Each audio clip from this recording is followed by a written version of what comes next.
Hi, I'm Emily Wingy, the Children's Librarian at the Norton Public Library in Norton, Kansas, and this is my version of Quarantine Storytime. Last time we had Storytime was several weeks ago. We had gotten caterpillars and we all talked about metamorphosis and what the caterpillars will turn into, and we have our butterflies here. They are soaking up the sunshine right now, and I think I'm going to release them this afternoon or tomorrow, but I got them sitting here and they're going to enjoy the story too. Now, butterflies are pollinators, and so I thought it appropriate to read another book about some other pollinators. And this is called Give Bees a Chance, and it's illustrated and written by Bethany Barton. And it's such a cute story. It really ties in science and makes it a cute, fun, interactive way for you to teach some science and why bees are so important. And the inside sleeve says, the official bee test. What do you do when you see one of these? It's a bee. Flap your arms and run around in figure eights. Dash inside and lock all the doors and windows. Pull out your industrial-sized can of bug spray and aim for the stripes. Hold your honey bear-shaped bottle, bow, and give thanks.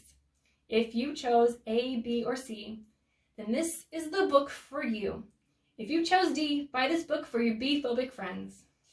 Give Bees a Chance is for anyone who doesn't quite appreciate how extra special and important bees are to the world, and even to humankind. Besides making yummy honey, they help plants grow fruits and vegetables, and most bees wouldn't hurt a fly unless it was in self-defense. Not convinced yet? Well, just give this book a chance to show you how truly amazing they are before you reach for the bug spray. This is my best buddy Edgar. We love all the same things like board games and dinosaurs, strawberries, and honey. And, of course, bees. Except I don't really like bees. Sure you do. Didn't I tell you there are about 25,000 different kinds of bees to love? There's the European honeybee, the squash bee, the wool carder bee, the cuckoo bee. Well, maybe. And then I told you all about the 3 types of honeybees. There's the queens, large fertile females, and their job is to make all the little baby bees. And there's only 1 per hive. They're the drones. They're large males with no stinger. Their job is to find a queen to mate with, and there are about 300 to 500 per hive. And workers, small, sterile females with stingers. Their job is to do everything else. They gather the nectar, the pollen, water, make the honey, feed the baby bees, build and protect the hive, and make royal jelly to feed the queen, and so much more. There are about 30,000 to 80,000 per hive. Get them away from me! Blow gently on the bees to make them scatter. Whew. Thanks, like I was saying, I don't like bees. But why? Mostly because of their stingers and their attached venom sacs, which are the cause of painful bee stings. That part you told me about last week. And this was last Sunday. And there's Edgar, and those are his brave tears. And that right there is the ouch. And the super mean bee in his stinger. But that was just 1 bee. Couldn't you still give bees a chance? Maybe I just need to remind you of how weird and cool a bee's anatomy is. They have 5 eyes, 3 tiny, simple, 1-lens eyes right there in the front, 2 large compound eyes. They have 2 stomachs, a honey crop for turning nectar into honey, a bee stomach for digesting nectar, 4 wings locked together for flying, then they come apart for easy storage, 6 legs complete with pollen basket, an area on the hind legs that can store almost 1 million grains of pollen. And the stinger, ouch. Maybe you just need some time to get to know them. How about millions of years? You know, bees live with dinosaurs. Scientists have found bee fossils from millions of years ago, and even ancient Egyptians kept bees. In fact, honey from bees was found in Egyptian tombs, and it was still edible. Oh, honey! Perfect! Maybe you just need some honey. Bees make honey. Why are you telling me all this stuff? So you'll give bees a chance. Once you learn how great they are, you're bound to fall in love with them.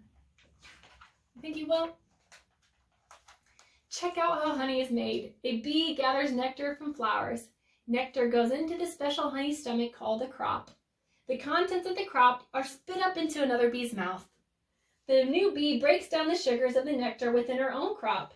This processed nectar is passed along to several more bees, who each break down the nectar into their own crops until it becomes honey.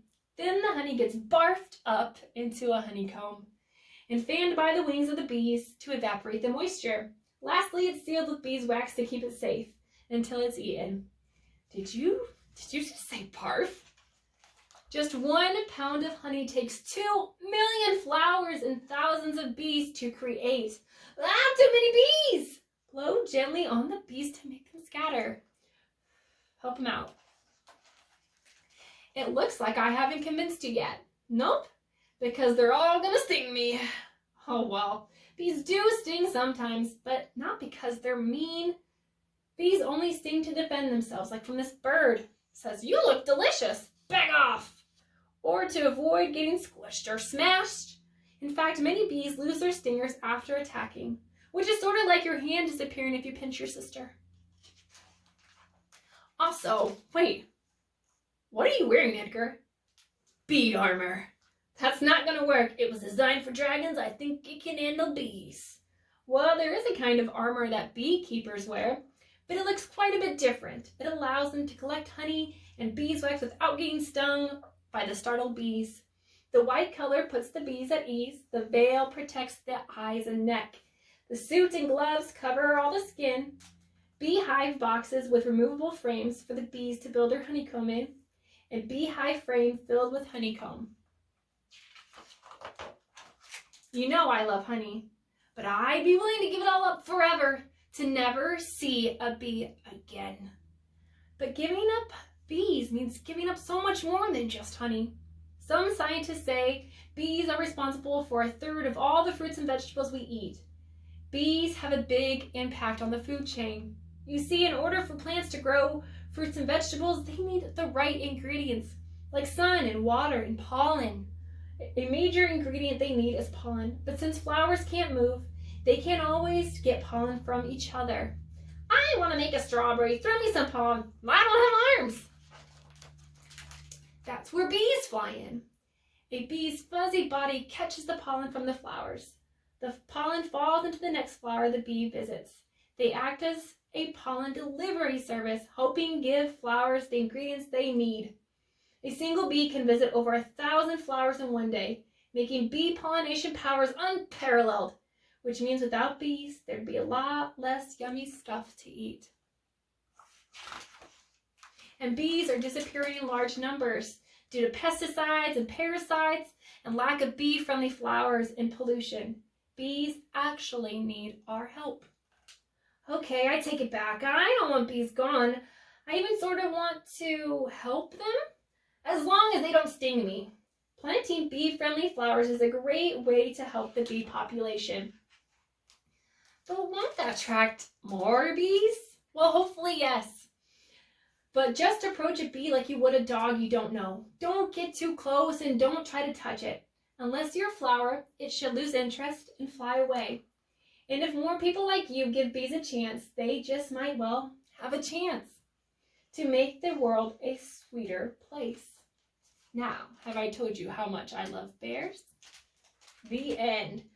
And Bethany Barton, she also has another book called Give Spiders a Chance. It's equally cute. I love her illustrations and her storytelling and how she puts scientific facts in there. And since you're on quarantine, I want to challenge you all to get out there with your family and plant some flowers and get some bees to visit you, and then maybe you'll even get some of our little butterfly friends to come visit you. And I hope you all stay healthy and safe, and I can't wait to see you all face to face again. I miss you all. Thank you.